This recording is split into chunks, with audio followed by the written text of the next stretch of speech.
Growing up, I've always loved many different mediums such as shonen anime, all the way to action RPGs and gaming. The one that stands out the most to me has always been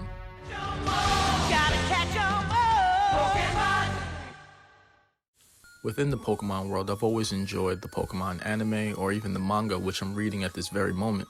The video games though, although the performance hasn't always been a strong suit, we'll talk about that in a later video. I've always enjoyed certain things such as the lore and how it ties into each game, especially in Scarlet and Violet, and how from the beginning to the end it feels as though we are playing through our very own Pokemon anime. As you can see from the title of the video, in this video I'm going to be speaking about how Pokemon Scarlet and Violet gave me very similar feelings to that I may have received from my favorite anime, HunterxHunter. Yes, I do not pronounce the X. Deal with it.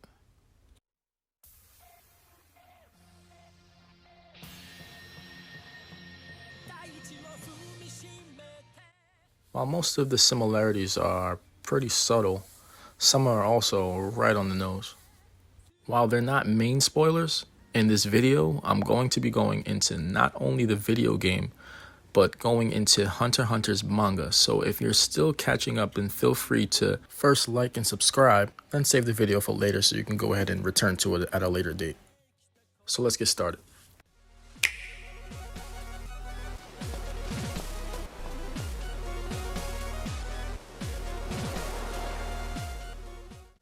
While there are many similarities between Hunter x Hunter and Pokemon Scarlet and Violet's story, the first of which I'd like to talk about is how the journey into Area Zero within Pokemon Scarlet and Violet reminds me vividly of the journey to the Dark Continent. This takes place after the anime concludes, but I would like to first and foremost talk about the similarities to the journey that Gon and Killua embark on in one of the best known arcs in anime history, known as the Chimera Ant arc.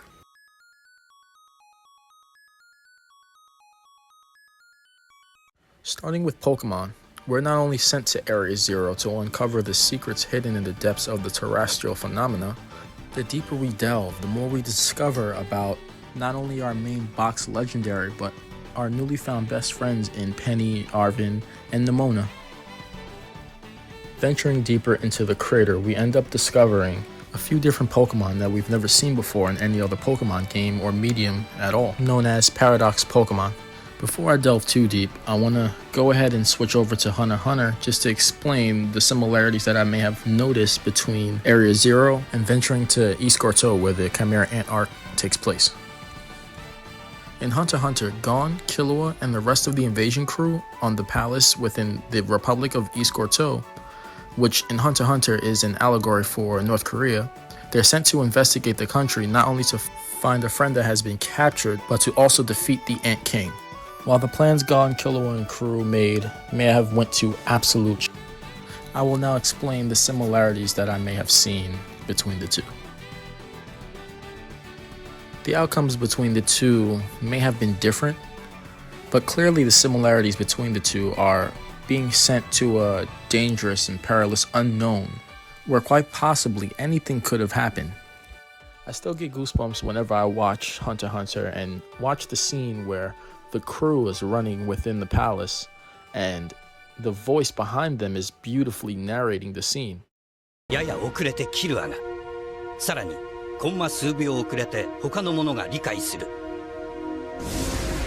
あの野郎、この状況でなんて早く、なんてとこに気づきやがるんだ。 While some people may not like the narrator in this scene, in my opinion, I believe that it enhances the actual scene. And with that, you may lose context if you're not watching it subbed. While that may have been one of my favorite scenes in Hunter x Hunter to date, I would like to now switch over to my next similarity, which is also my favorite. The choice of music used in these dire situations.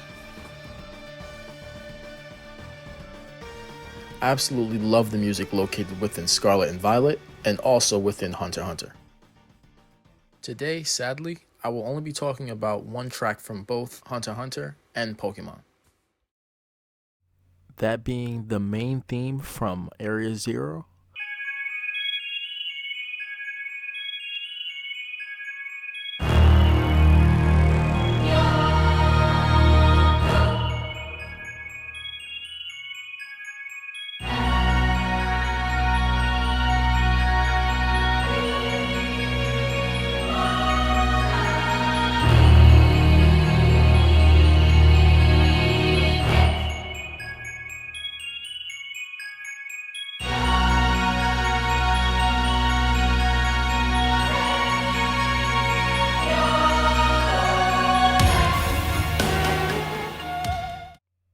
And now for Hunter x Hunter.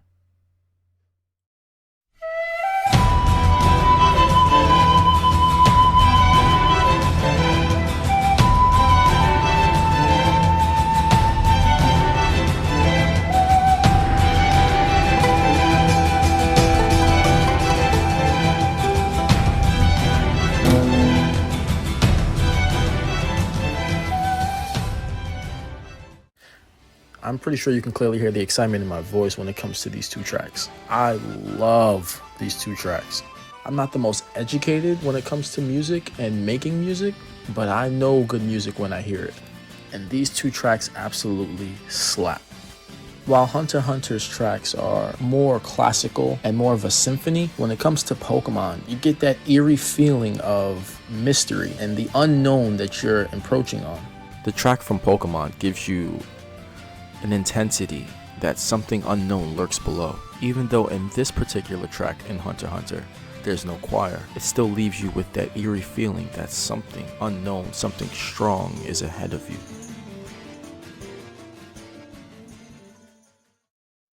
Both Pokemon and Hunter x Hunter face a certain dilemma where the music has to loop at certain points. And in Pokemon, you're clearly listening to the same track over and over when you're in a specific area. But when it comes to Hunter x Hunter, you hear the tracks more consistently over time, whether it's someone's theme or just a part of the original OST. This is actually pretty common within different anime such as Death Note, Naruto, or even Attack on Titan. With that being said, it's time to move on to the next topic.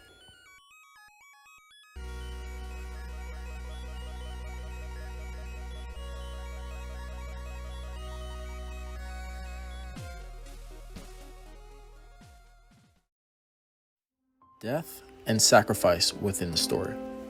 As you already may know, if you've beaten either Pokemon Scarlet or Pokemon Violet, the best part of the game was the ending. I would have never thought in a million years that Game Freak and Pokemon Company would go through with allowing one of the main characters within the story to just die. This being Professor Sada if you're playing Pokemon Scarlet, or Professor Turo if you're playing Pokemon Violet.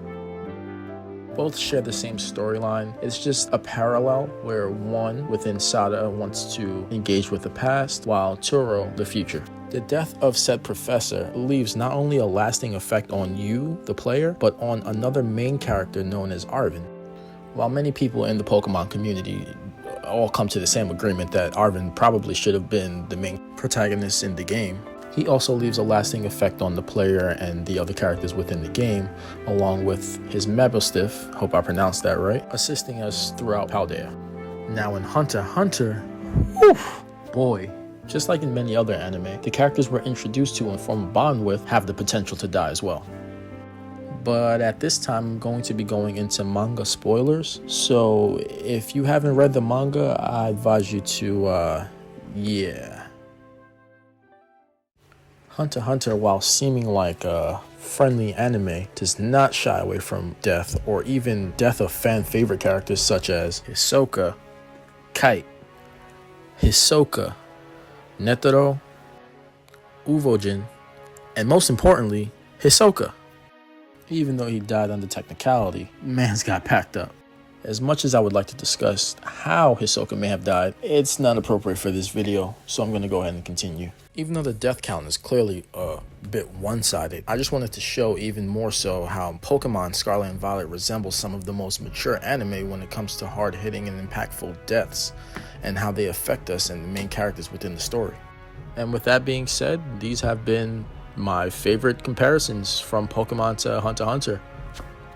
So thank you. I appreciate you showing up, watching the video to the end, and I hope you enjoyed.